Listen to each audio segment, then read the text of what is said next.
Donc j'ai rencontré 3 fois Jean-François Pierre. Bon, pour une raison qui me dépasse, il m'a demandé, et bon, j'ai accepté avec joie, de traiter exactement le thème que tu m'as donné est rôle du chirurgien cancérologue sur le mental du patient, plus 2 autres thèmes secondaires que j'ai trouvé quasi un peu indépendants du premier. Le premier, c'est rassurer, faire en sorte que le patient soit lucide et confiant, et comment le convaincre de participer à un essai thérapeutique. Donc, j'ai écrit 7 minutes de discours, je suis pas habitué, et en 7 minutes, que j'ai beaucoup de choses à vous dire, donc je commence dès maintenant. Alors, évidemment, c'est difficile de traiter communément ces 3 thèmes dont certaines composantes sont contradictoires. Alors, tout d'abord, rôle du mental. Évidemment, c'est primordial, vous le savez bien, c'est vrai face à la maladie, mais aussi face à toutes les situations difficiles. La force de l'esprit... Est-ce que vous pouvez parler plus fort ? Oui, je vais essayer. La force de l'esprit peut atteindre des sommets que je n'imaginais pas. Certaines lectures me l'avaient dit, mais je n'y croyais que modérément. Une patiente m'a beaucoup appris sur la force mentale il y a 20 ans. Elle avait des métastases hépatiques que j'ai retirées au prix d'une hépatectomie droite, ce qui était pas très usuel à cette époque. Malheureusement, elle a très vite récidivé dans le foie, elle présentait à nouveau 9 métastases, et elle est revenue me voir, insistant pour être opérée à nouveau. J'ai refusé de l'opérer, car c'était techniquement très difficile, hors des standards thérapeutiques, et surtout j'avais l'impression que le cancer galopait. Je lui ai dit que si dans 1 an, la situation ne s'était pas détériorée, on aurait alors plus de recul et je la réopérerais. Je n'y croyais pas beaucoup. 1 an de chimio plus tard, elle revient me voir et me dit « La maladie est stable, vous devez m'opérer, vous l'avez promis ».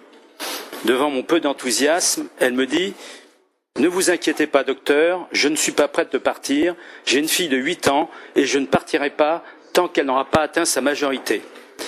En fait, pour cette réintervention difficile, c'est elle qui m'a soutenu. Elle a récidivé après, plus tard, cette réintervention. Elle a reçu encore de multiples chimiothérapies. Elle est morte. Elle est morte exactement le jour de l'anniversaire des 18 ans de sa fille. Un exemple incroyable qui montre ce dont est capable la volonté et le mental. Malheureusement, le mental ne se donne pas en comprimé. Il repose avant tout sur la manière dont un individu est construit, sur son degré de volonté à réaliser ses projets. Le deuxième aspect était comment le chirurgien peut-il influer sur le mental ? Ma réponse est en se conduisant comme un très bon professionnel. Il faut qu'à l'issue de la consultation, le patient sorte en se disant « Il connaît bien, il m'a bien expliqué, il inspire confiance, il va bien m'opérer, c'est un bon technicien, on peut lui faire confiance. » Très important, le patient n'attend pas de son thérapeute qu'il le plaigne, mais qu'il le soigne bien. L'empathie existe, heureusement. Elle doit transparaître, mais doit être reléguée en toile de fond au cours de cet échange. Comment transparaît-elle ? En regardant le patient dans les yeux, en étant précis et clair, en utilisant des mots qu'il peut comprendre, en n'élucidant aucune question, en imaginant que c'est son frère ou sa sœur qui est en face, en essayant un tout petit peu, mais c'est en fait illusoire et impossible, de se mettre à sa place. On peut être technique et empathique à la fois. C'est compliqué, car il faut faire passer 2 messages différents et simultanés.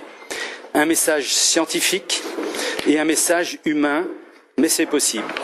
Cela ne s'apprend que dans une faible proportion, et cela s'apprend lentement.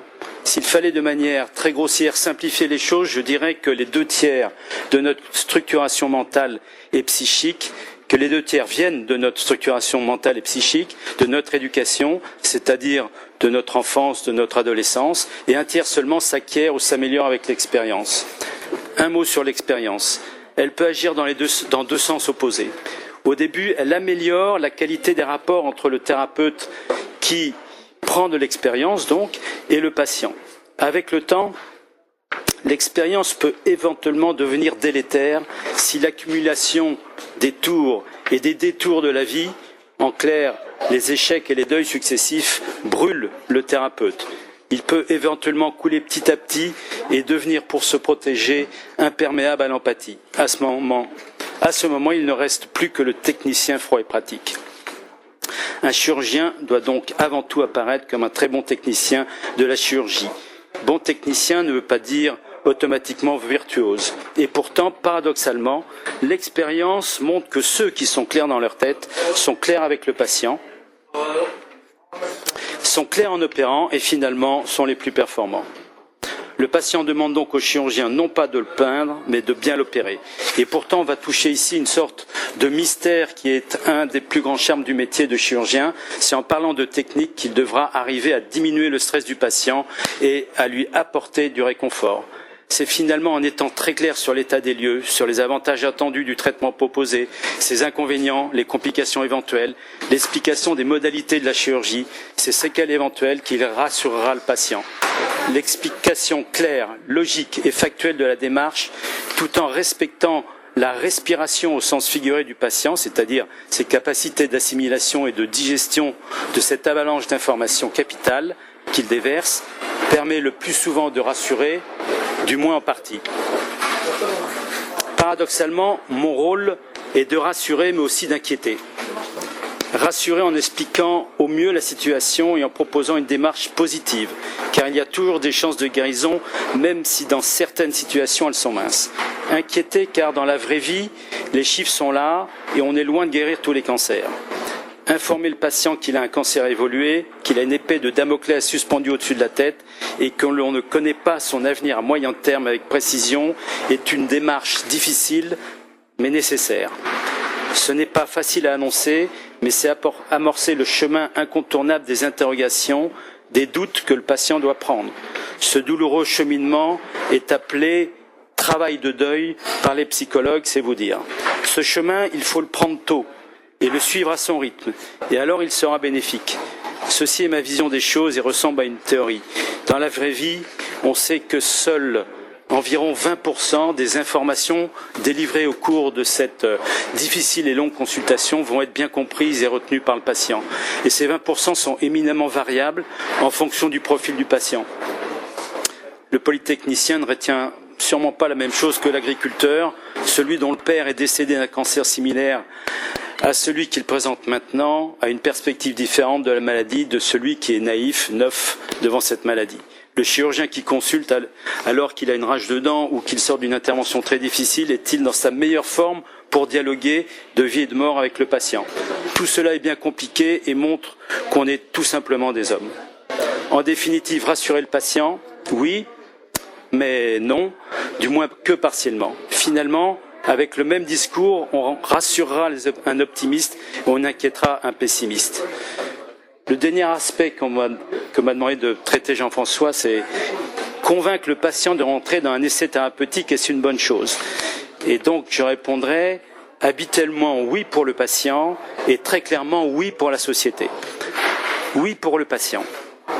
Car d'une part, il est démontré très clairement que les patients inclus dans les essais sont mieux traités et mieux surveillés. Pourquoi ? Eh bien parce que le design de l'essai est très bien fait, il a été sélectionné et monté à l'issue de longues vérifications par la communauté scientifique.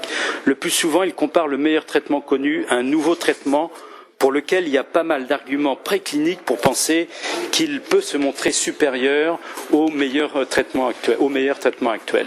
Seul moyen d'y arriver, eh bien comparer les deux traitements. Et pour éviter tout biais, le seul moyen qui choque toujours les patients, c'est de tirer au sort l'attribution des traitements. D'autre part, le carcan organisationnel et médico-légal d'un essai est tel que la délivrance du traitement et la surveillance sont optimales. La réponse est également oui pour la société. Seuls les essais thérapeutiques permettent de progresser. C'est d'essai en essai qu'on améliore progressivement le traitement des maladies. À ce titre, pour moi, c'est un devoir citoyen de proposer à un patient de rentrer dans un essai, s'il y en a évidemment en cours pour la maladie qu'il concerne, et comme c'est un devoir citoyen pour le patient d'y participer. Je l'indique très clairement aux patients à qui je propose de participer. Il y a un devoir citoyen dans cette démarche. Et pour moi, ceux qui refusent sont quelque part de mauvais citoyens. Tout est presque beau dans le monde des essais, pourtant il y a un côté sombre qu'il faut garder en mémoire, qui est le suivant. Schématiquement, supposons que l'on compare le traitement A au traitement B. B, qui est efficace dans 60% des cas, se montre supérieur à A, qui est efficace dans 30% des cas. Du coup, B devient donc le standard. L'essai ultérieur va comparer ce standard, B, à C, que l'on espère supérieur. C'est logique et c'est bien, et du moins c'est le mieux pour l'ensemble, c'est ce qu'il y a de mieux pour l'ensemble de la société et la majorité des patients. Mais le traitement A, qui était efficace dans 30% des cas, a disparu, alors qu'il donnait des bons résultats chez 30% des patients. Supposez maintenant qu'un individu donné, et là on se place au niveau de l'individu et non pas de la société, ne réponde ni au traitement B, ni au traitement C. C'est rare, mais ça arrive. Et qu'en fait, il était sensible au traitement A qui a disparu. Eh bien, il y a un fort risque qu'ils ne le reçoivent pas. On touche ici une des principales limites des essais, par ailleurs souhaitables. On touche surtout à notre grand espoir et aux travaux en cours que l'on appelle le traitement personnalisé. En clair, c'est abandonner les traitements basés sur des statistiques pour des traitements à la carte. Cela sera possible par l'analyse génomique, c'est-à-dire que la carte, selon les génomes du patient, selon les génomes de sa tumeur et selon les génomes de ses possibilités de défense immunitaire. C'est cette analyse génomique, ce traitement personnalisé, qui permettra un jour de dire pour Monsieur X, c'est cette molécule qui est efficace, c'est le traitement A que l'on avait laissé de côté, si ça se trouve. Et même parfois, on pourra peut-être trouver la molécule Y, que d'habitude on n'en utilise pas pour le cancer, mais pour traiter le diabète. Après-demain, c'est pas pour demain, même si on assiste au début de cette approche pour quelques tumeurs très particulières, et à la condition que l'on puisse suivre sur le plan économique, je vous dis pas en ce moment, on aura des traitements dits personnalisés basés sur la génomique, et c'est un grand espoir. Pour revenir dans la vraie vie, tout cela est bien difficile. Le chirurgien, le thérapeute est un homme comme un autre, son rôle et son devoir est d'aider le patient, et pourtant les affres du patient sont pour lui source permanente d'angoisse et de douleur. À ce titre, il faut parfois lui pardonner, ou du moins comprendre ses manquements et ses faiblesses. Mais ne nous égarons pas. Le cœur de cible demeure le patient et la maladie qu'il représente. Rassurer, convaincre le patient, notre cœur de cible, sans doute, il faut s'y efforcer. Mais j'espère vous avoir montré que c'est difficile et incertain. En fait, ce que j'aurais d'important à lui dire, à ce patient, concernant son mal, tient en ceci: une porte qui grince tient longtemps sur ses gonds, continuez à grincer. Je vous remercie.